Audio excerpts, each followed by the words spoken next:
ചെമ്പനീർ പൂവിന്റെ ഇന്നത്തെ എപ്പിസോഡിലേക്ക് എല്ലാവർക്കും സ്വാഗതം. അങ്ങനെ നമ്മുടെ ശ്രീ വർഷയ്ക്ക് ഫോട്ടോ അയച്ചു കൊടുക്കണമല്ല, അതുകൊണ്ട് തന്നെ സ്വന്തമായിട്ട് എന്തിട്ടാ ചെയ്യാന്ന് ആലോചിച്ച് ആദ്യം എന്നെ തന്നെ ഇടിക്കാനാണ് അവള് പറഞ്ഞത്. അതുകൊണ്ട് തന്നെ സ്വയം മുഖത്തേക്ക് ഇടിക്കുന്നൊക്കെ ഉണ്ട്. എന്തായാലും അത് നല്ല വേദന ഉണ്ടാക്കുന്നത് കൊണ്ട് ശ്രീ ആ ശ്രമം ഉപേക്ഷിക്കുന്നു.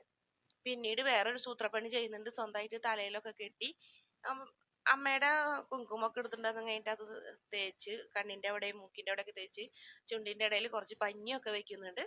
എന്നിട്ട് എന്തായാലും നല്ലൊരു ഇടി കിട്ടിയ ലക്ഷണത്തോടെ ഇരിക്കുന്ന ഫോട്ടോ സെൽഫി എടുത്തിട്ട്, സെൽഫി അല്ല ടൈമർ വെച്ചൊക്കെ എടുത്ത് വർഷയ്ക്ക് അയച്ചു കൊടുക്കുന്നുണ്ട്. വർഷയ്ക്ക് ഒരുപാട് സന്തോഷമാവുന്നുണ്ട്. വർഷ പറയുന്നുണ്ട്, ഈ സമയത്ത് എന്നെ ഇപ്പം താങ്ക്സ് ഒക്കെ ഉണ്ട്. ഈ സമയത്ത് നിങ്ങളെ നേരിട്ട് കണ്ടാൽ ഞാൻ കെട്ടിപ്പിടിച്ചിട്ട് താങ്ക്സ് പറയും.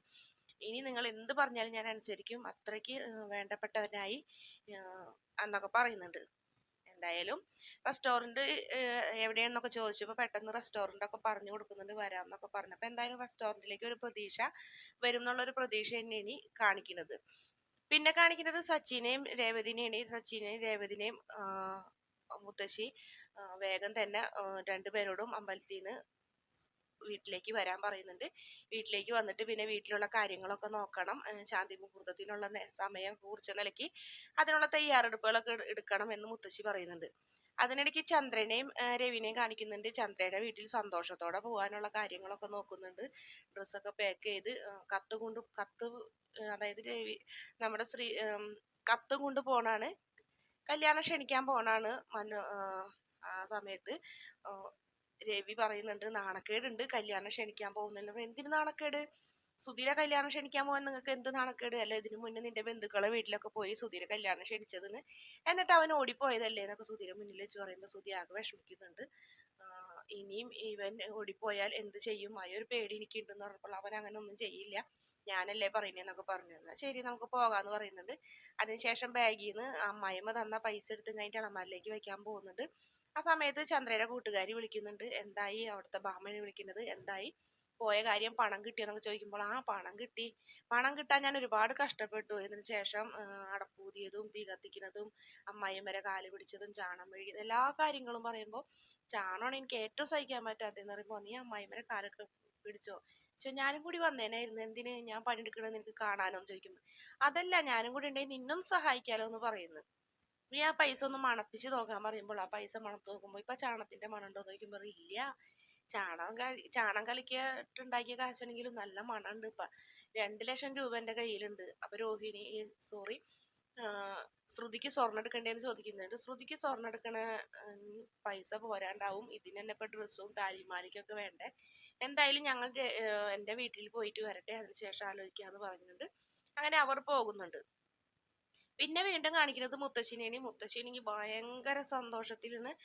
അയൽവക്കക്കാരെയൊക്കെ കൂട്ടി വന്നിട്ടുണ്ട് പാറുമ്മ. അത് അയൽവക്കക്കാരൊച്ചൊക്കെ കേൾക്കുമ്പോൾ നമ്മുടെ രേവതി വന്ന് ചോദിക്കുന്നത്, എന്താ മുത്തശ്ശി ഇവിടെ ആൾക്കാരൊക്കെ എന്ന് വെച്ചപ്പോൾ, അത് ഇവിടെ ഒരു ചടങ്ങാണ് മോളെ, നിങ്ങളുടെ ആദ്യ ഫസ്റ്റ് നൈറ്റ് നടക്കല്ലേ എന്ന്, അതുകൊണ്ട് അതൊക്കെ ഒരുക്കാനെന്ന് പറഞ്ഞപ്പോൾ മുത്തശ്ശി എന്തീ പറഞ്ഞു, എനിക്ക് നാണായിട്ട് പാടില്ല കേൾക്കുമ്പോ, ഇതിനൊക്കെ ഇത്രയും ആചാരമൊക്കെ വേണമെന്ന് വെച്ചപ്പോൾ വേണം, നീ വിചാരിക്കുന്ന പോലെയല്ല, ഇതൊക്കെ കേൾക്കുമ്പോൾ എനിക്ക് തന്നെ എന്തോ ഒരു മാതിരി എന്ന് പറയുമ്പോൾ, ഒരു മാതിരിയും വേണ്ട, ഇതൊക്കെ ഇതിൽ പറഞ്ഞിട്ടുള്ളതാണ്. അതുകൊണ്ട് തന്നെ നീ ഇതിനെ കുറിച്ച് ഒന്നും ആലോചിക്കണ്ട, നീ പോയി കുളിച്ചിട്ട് വരാൻ പറയുന്നു. കുളിക്കണോ? ഞാൻ കാലത്ത് കുളിച്ചതല്ലേ, നീ അവനേക്കാളും വലിയ പൊട്ടിയാണല്ലോ മോളെ, പോയി കുളിച്ചിട്ട് വാ, നമുക്ക് സാമീരൊക്കെ എടുത്ത് വിളക്കൊക്കെ വെക്കണ്ടെന്ന് പറയുമ്പോൾ രേവതി കുളിക്കാൻ പോകുന്നുണ്ട്. പിന്നീട് മുത്തശ്ശി എല്ലാവരെയും വിളിച്ചു കൂട്ടി കട്ടിലൊരുക്കലും റെഡിയാക്കലും മുല്ലപ്പൂ വെക്കലും അങ്ങനെ ഒരുപാട് കാര്യങ്ങളൊക്കെ ചെയ്തുകൊണ്ടിരിക്കുന്നത്. എന്തായാലും സച്ചി ആ സമയത്ത് രേവതിനോട് മുത്തശ്ശിയോട് അനുവാദം ചോദിച്ചൊന്ന് പുറത്തേക്ക് പോകുന്നുണ്ട്.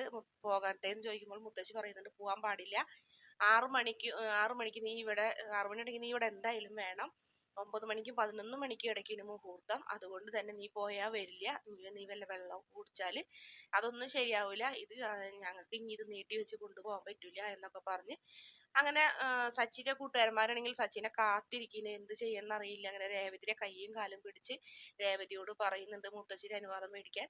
അങ്ങനെ മുത്തശ്ശിയുടെ അനുവാദം മേടിക്കുന്നത്. എന്തായാലും രാവിലെ എത്ര നേരമല്ലേ ആയിട്ടുള്ളൂ, മുത്തശ്ശി പോയിട്ട് വരട്ടെ, പാവം ഇവിടെ എത്ര നേരം വെറുതെ ഇരിക്കും എന്നൊക്കെ പറയുന്നുണ്ട്. നീ ഫോൺ നോക്കിയിരുന്നോ അല്ലെങ്കിൽ TV കണ്ടിരിക്കുന്നൊക്കെ പറഞ്ഞാലും സച്ചി രേവതിയുടെ കാല് പിടിച്ച് അങ്ങനെ സമ്മതം മേടിച്ച് പോകുന്നുണ്ട്. അതിനുശേഷം വീണ്ടും വരുന്നുണ്ട്. വന്ന് രണ്ടുപേരും ഒന്നിച്ചിരുന്ന് ഭക്ഷണമൊക്കെ കഴിക്കുന്നുണ്ട്. വീണ്ടും സച്ചിക്ക് പുറത്തേക്ക് പോകണം എന്നൊരു ആഗ്രഹം പറയുന്നുണ്ട്. ആ സമയത്ത് മുത്തശ്ശി സമ്മതിക്കില്ല. മുത്തശ്ശി കിടന്ന് ഉറങ്ങായിരിക്കും. മുത്തശ്ശി കാണാണ്ട് പോവാനുള്ള തയ്യാറെടുപ്പായിരുന്നു. പക്ഷെ മുത്തശ്ശി കാണാണ്ട് പോവാൻ പറ്റില്ലല്ല. മുത്തശ്ശി അത് കണ്ടുപിടിക്കുന്നുണ്ട്. നിന്നോട് ഇവിടെ ഇരിക്കാനല്ലടാ പറഞ്ഞത്, അടങ്ങി ഒതുങ്ങി എന്ന് പറഞ്ഞപ്പോൾ ഞാൻ ഇപ്പൊ വരാം, എൻ്റെ ഒരു കൂട്ടുകാരൻ ഗൾഫിൽ നിന്ന് വന്നിട്ടുണ്ട്, ഒന്ന് കണ്ടിട്ട് വരാന്ന് പറഞ്ഞപ്പോൾ ഇല്ല, അങ്ങനെയാണെങ്കിൽ നിന്റെ ഭാര്യയോട് ചോദിച്ചിട്ട് പോക്കോളാൻ പറയുന്നുണ്ട്. അങ്ങനെ മുത്തശ്ശി കൈ ഒഴിയുന്നുണ്ട്. പാറുമ്മയും പറയുന്നുണ്ട്, മോനെ ഇനി ഈ സമയത്ത് നീ പോകണ്ടടാന്നൊക്കെ പറഞ്ഞാലും സച്ചിക്ക് പുറത്തിറങ്ങണം എന്ന് വല്ലാത്തൊരു ആഗ്രഹം, വീട്ടിലിരിക്കും ബോറടിക്കുന്നു. അതുകൊണ്ട് തന്നെ രേവതിയുടെ സാരി പിടിക്കുന്നുണ്ട്, സാരി തുമ്പ് പിടിച്ച് വലിക്കുന്നുണ്ട്. രേവതി പ്ലീസ് ഒന്ന് ചോദിക്ക്, ഞാനൊന്ന് പോയിട്ട് വരട്ടെ എന്നൊക്കെ പറയുന്നുണ്ട്. അതിനുശേഷം രേവതി പറയുന്നുണ്ട്, പോയിട്ട് വരട്ടെ മുത്തശ്ശി, ഇവിടെ എന്തിനാ വെറുതെ ഇരിക്കണേന്ന് പറഞ്ഞ 6 മണിയാകുമ്പോഴത്തേക്കും വന്നാ പോരെ എന്നൊക്കെ ചോദിച്ചപ്പോൾ രേവതിക്ക് നല്ല സന്തോഷമാവുണ്ട്. കാരണം സച്ചി രേവതിയുടെ സാരിയുടെ തുമ്പൊക്കെ പിടിച്ച് ഇങ്ങനെ ഞെറിയുന്ന ഒരു ഭാഗമൊക്കെയാണ് കാണിക്കുന്നത്. പിന്നെ ശ്രീനെ കാണിക്കുന്നുണ്ട്. ശ്രീയുടെ റെസ്റ്റോറന്റ് അന്വേഷിച്ച് കഴിഞ്ഞിട്ട് നമ്മുടെ വർഷ വരുന്നുണ്ട്. വർഷ കൂട്ടുകാർ അവിടെ ഉണ്ടായ സ്റ്റാഫുകളോടൊക്കെ ചോദിക്കുന്നുണ്ട്, ഇവിടെ നല്ലോണം പാചകം ചെയ്യുന്ന ഒരു ഷെഫില്ലെന്ന് ചോദിച്ചപ്പോൾ ആരാണെന്നൊക്കെ ചോദിക്കും. പേരറിയില്ല എന്ന് പറയുന്നുണ്ട്.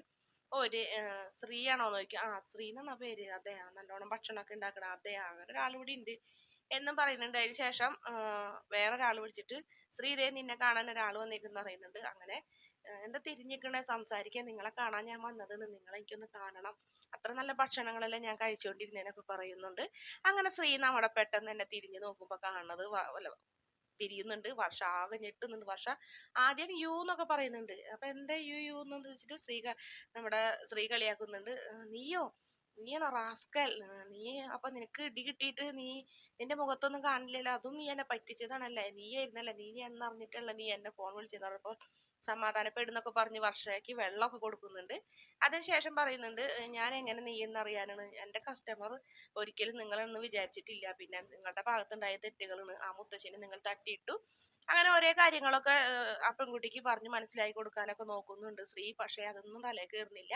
നിന്നെ ഞാൻ കാണിച്ചു തരാം, നീ എന്നെ എല്ലാ രീതിയിലും പറ്റിച്ചു എന്നൊക്കെ പറഞ്ഞ് റാസ്കൽ എന്നൊക്കെ വിളിച്ച് കഴിഞ്ഞിട്ട് പിണങ്ങി പോകുന്നുണ്ട്. പിണങ്ങി പോകുന്ന ഭാഗമാണ് കാണിക്കുന്നത്. വീഡിയോ ഇഷ്ടപ്പെടുകയാണെങ്കിൽ ചാനൽ ഒന്ന് സബ്സ്ക്രൈബ് ചെയ്ത് സപ്പോർട്ട് ചെയ്യണേ പ്ലീസ്.